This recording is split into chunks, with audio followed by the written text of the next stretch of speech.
नमस्कार, स्वागत है आप सभी का ई पोस्टल नेटवर्क पर। डाक विभाग का सबसे विश्वसनीय चैनल है ये। आप सभी को बता दें, काफ़ी लोगों को बहुत ज़्यादा कन्फ्यूजन्स है इस चीज़ को लेके कि ये जो 1 साल का रिलैक्सेशन दिया गया था 2024 में, ये अब कंटिन्यू रहेगा या नहीं रहेगा। इसको लेके हम ऑलरेडी आप लोगों को काफ़ी बार इन्फॉर्मेशन दे चुके हैं, बट फिर भी कन्फ्यूजन ख़त्म नहीं हो रहा है, क्योंकि कन्फ्यूजन जेन्युइन भी है। एग्ज़ाम्स आने वाले हैं, एग्ज़ाम कैलेंडर कुछ दिनों में रिलीज़ हो जाएगा। जैसा कि आपको पता है, नॉर्मली न्यू ईयर के आसपास कैलेंडर रिलीज़ हो जाता है।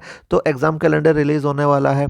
काफ़ी लोग कंफ्यूज है अभी बैच ज्वाइन करें या नहीं करें, क्योंकि बैचेस हमारे चल रहे हैं। चौथा बैच अभी दिसंबर के 1 तारीख से शुरू हुआ है और काफ़ी लोग जुड़ भी गए हैं। पर दो ये जो मिनिमम सर्विस कम की गई थी, 1 साल हटा दिया गया था, उसको लेके बहुत ज़्यादा कन्फ्यूजन है। तो आज फिर से हम आप लोग को ऑफिशियल ऑर्डर में ले चलेंगे, एक्सप्लेन करेंगे, एक एक लाइन आपको समझाएंगे, जिससे आपका थोड़ा सा कन्फ्यूजन दूर रहेगा। डिपार्टमेंट कभी भी कुछ भी कर सकती है, लेकिन हमें उनके पुराने ऑर्डर से समझने को मिल जाएगा कि उनका क्या इरादा है। ठीक है, तो ऑफिशियल ऑर्डर में आपको ले चलते हैं। और साथ ही साथ ये भी बता दें, मंडे, वेडनेसडे, फ्राइडे और संडे शाम 8 बजे इस तरह के अपडेट्स, इंपॉर्टेंट अपडेट्स आपको मिलते रहेंगे। ऑफिस से आने के बाद, थोड़ा रेस्ट करने के बाद, ज़रूर एक बार हमारे चैनल पे आइएगा, ताकि कोई भी अपडेट मिस ना हो। सारी ही अपडेट बहुत इंपॉर्टेंट है और आप लोग जो कमेंट करते हैं नीचे, उसी टॉपिक से ली जाती है, तो नीचे कमेंट भी कीजिएगा। ठीक है, चलिए ऑर्डर में ले चलते हैं आपको। तो अपने स्क्रीन पे अब आप ऑफिशियल ओरिजिनल ऑर्डर देख सकते हैं। जून 12 2024 को रिलीज़ किया गया था डिपार्टमेंट के तरफ से, और दिल्ली से रिलीज़ किया गया था, और सभी CPMGs और अलग अलग सर्कल में दे दी गई थी। इसका जो टॉपिक था वो था filling up vacancies of MTS postman mail guard for 2024 vacancy year. इसमें क्या बताया था, इसमें आपको थोड़ा सा एक्सप्लेन कर देते हैं। इस ऑर्डर में ये था, बेसिक जो समरी निकल के आती है कि 2022 की कई सारी वैकेंसी खाली रह गई थी 2023 में, और 2023 की भी कई सारी वैकेंसी रह गई थी। इसके वजह से large scale of vacancies department में पोस्टमैन, मेल गार्ड और MTS की खाली थी। यानी 2022, 2023 कि बहुत सारी वैकेंसी जुड़ गई, तो इस वैकेंसी फिल नहीं हो पाई किसी भी का रीज़न से। इसके वजह से आप एक काम कीजिए, 2024 में इन सबको ऐड कर दीजिए, प्लस आप 1 साल की सर्विस को रिलैक्स कर दीजिए। ये कहाँ लिखा है, ये अभी हम आपको बताएंगे। ठीक है, ऐड करने की बात कहाँ लिखी है, यहाँ लिखी है shall be added to vacancy, जितने भी खाली थी वैकेंसीज ऑफ 2024। ठीक है, अब 1 साल का रिलैक्सेशन उसका नेक्स्ट पेज में है। इससे पहले एक और पॉइंट आपको बता दें, इसके बाद इन्होंने ये क्या बोला था कि अगर आप लोग फिर भी फिलअप नहीं कर पाएंगे, वैकेंसी अगर पूरी फिल नहीं होती है 22, 23, ठीक है, और फिर जो भी आपकी 24 की भी, ठीक है, तो फिर हम जितने भी खाली वैकेंसीज होंगी, ठीक है, जो एक्स्ट्रा वैकेंसीज होंगी, उनको हम स्टाफ सिलेक्शन कमीशन को दे देंगे। ठीक है, SSC को दे देंगे। पर इस चीज़ के लिए आप लोगों को टाइम पे सारा प्रोसेस ख़त्म करना पड़ेगा।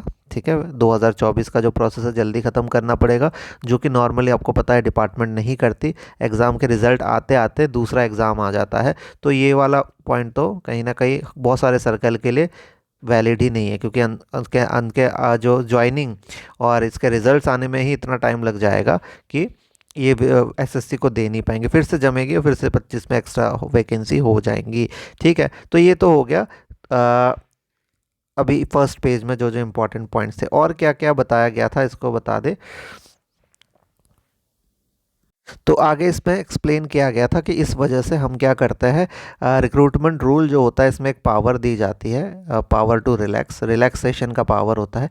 इसका यूज़ करके हम एक काम करेंगे, MTS को सिर्फ 2 साल की सर्विस, जो नॉर्मल 3 साल की होती है, उसके लिए पोस्टमैन मेल गार्ड के लिए एलिजिबल कर देंगे, क्योंकि बहुत वैकेंसी है। GDS को जो नॉर्मली 5 साल की सर्विस चाहिए होती है, उनको 4 साल के साथ पोस्टमैन मेल गार्ड में खाली जो है उसमें एलिजिबल कर देंगे। और MTS की भी, क्योंकि बहुत सारी वैकेंसीज है, इसलिए हम GDS जिनकी नॉर्मली 3 साल होती है पर 2 साल की सर्विस को भी हम मान लेंगे, ताकि MTS की वैकेंसी भी फिलअप हो सके। तो ये रूल उन्होंने बनाया था, और 21 साल के लिए था। आपको बता दें, स्पेसिफिकली यहाँ पे लिखा गया है, हम आपको हाईलाइट करके दिखा देते हैं, फॉर द ईयर 2024। तो आप मान के चलिए ये 2024 का ही ऑर्डर था, और ये ही पावर जो है, पावर टू रिलैक्स 2024 के लिए इस्तेमाल की गई थी। 25 में करने का बहुत कम चांसेस रहेगा, क्योंकि कोशिश सारा सर्कल देखिए बिल्कुल इग्नोर तो करेगी नहीं, दिल्ली से ऑर्डर आया है तो कई सारे सर्कल फिलअप कर देंगी वैकेंसीज, एक्स्ट्रा वैकेंसीज। और कुछ कुछ जो रह जाती है वो एसएससी के ना देके मुझे लगता है 2024-25 में ऐड कर दिया जाएगा, जो कि नॉर्मल रूल है। ठीक है, बहुत ज़्यादा होता तो एसएससी, देखिए एसएससी एक डेट को मांगेगा कि आप फलाना तारीख को दे दो, पर इतने में अगर रिज़ल्ट ही नहीं आया होगा, ठीक है, तो कहाँ से पता लगेगा। तो ये चीज़ें हैं। तो आप लोग 2025 के लिए थोड़ी कम ही उम्मीद कीजिए कि एक साल का रिलैक्सेशन रहेगा। मान के चलिए कि नॉर्मल जो एक साल का जो सर्विस एलिजिबिलिटी में रिलैक्सेशन है वो रहेगा, क्योंकि मान के चलिए आप लोग नॉर्मल जो अभी चल रहा है एमटीएस का 3 साल, जीडीएस टू एमटीएस का 3 साल, ठीक है, और पोस्टमैन मेल गार्ड के लिए 5 साल और पीएएसए के लिए 5 साल। ठीक है, अगर आप एमटीएस कोई कोई बन चुका है, कोई प्रमोट हो चुका है, तो कॉम्बाइन 5 साल में भी आप लोग पीए दे सकते हैं। तो ये रूल को ही अभी फ़िलहाल हम मान के चलेंगे। अगर किस्मत अच्छी रही आप लोगों की तो एक साल का रिलैक्सेशन भी मिल जाएगा, क्योंकि एक बार डिपार्टमेंट ने दे दिया है, उनके पास पावर है, तो आगे भी दे सकती है। तो 100% नहीं कह सकते क्या होने वाला है, लेकिन ज़्यादातर चांसेस है कि इस रिलैक्सेशन को हटा दिया जाएगा। ठीक है, तो ये वीडियो आप लोग सभी तक शेयर कर लीजिएगा, क्योंकि बहुत ज़्यादा कन्फ्यूजन है। ठीक है, तो अब क्या करें, एक साल वाले, एक साल का जो इंतज़ार कर रहे थे रिलैक्सेशन का, तो इनको क्या करना है आपको बता दें। आप लोग प्रिपरेशन स्टार्ट कर सकते हैं, करना चाहते हैं तो आप लोग कर भी सकते हैं, और अगर नहीं करना चाहते तो आप लोग नोटिफिकेशन का वेट कीजिए। नोटिफिकेशन में जो चीज़ें होंगी वो फाइनल होंगी। नोटिफिकेशन आने के बाद भी हम आपको सारी डिटेल बता देंगे। जिनका एलिजिबिलिटी कंप्लीट हो गया है वो हमारा 4th बैच ज्वाइन कर लीजिए। दिसंबर आपके 1 तारीख से स्टार्ट कर रहे हैं 4th बैच। ठीक है, और जो जिनका एलिजिबिलिटी नहीं है वो नोटिफिकेशन के आने के बाद हमसे कांटेक्ट कीजिएगा, तब भी कोई बैच चल रहा होगा इंपॉर्टेंट, तब आप लोग ज्वाइन कर सकते हैं। बैच ज्वाइन करने के लिए डिस्क्रिप्शन में लिंक दिया है, वो आप लोग फॉलो कीजिए, उसमें क्लिक कीजिए और हमारे पास आप लोग आ जाएंगे बैच में, और आप लोगों को डिटेल्स डेमो दे दिया जाएगा। इसके बाद आप लोग बैच ज्वाइन कर सकते हैं, आपकी मर्ज़ी होगी वो। ठीक है, बहुत कम फीस में करियर में आप लोगों को फोकस करवाने के लिए बैचेस चलते रहते हैं पूरे साल, ताकि आप लोग जल्दी से जल्दी प्रमोशन ले अपने। आपका जो टारगेट है, एम जो है, उससे भटकना नहीं है। ठीक है, आप लोगों को कोई ग्रुप सी में नहीं रहना है, आपको कम से कम एक ऑफिसर लेवल में बन के ही पोस्टल डिपार्टमेंट से विदा लेना है। तो ये चीज़ है, इस चीज़ से आप लोगों को फोकस नहीं हटाना है।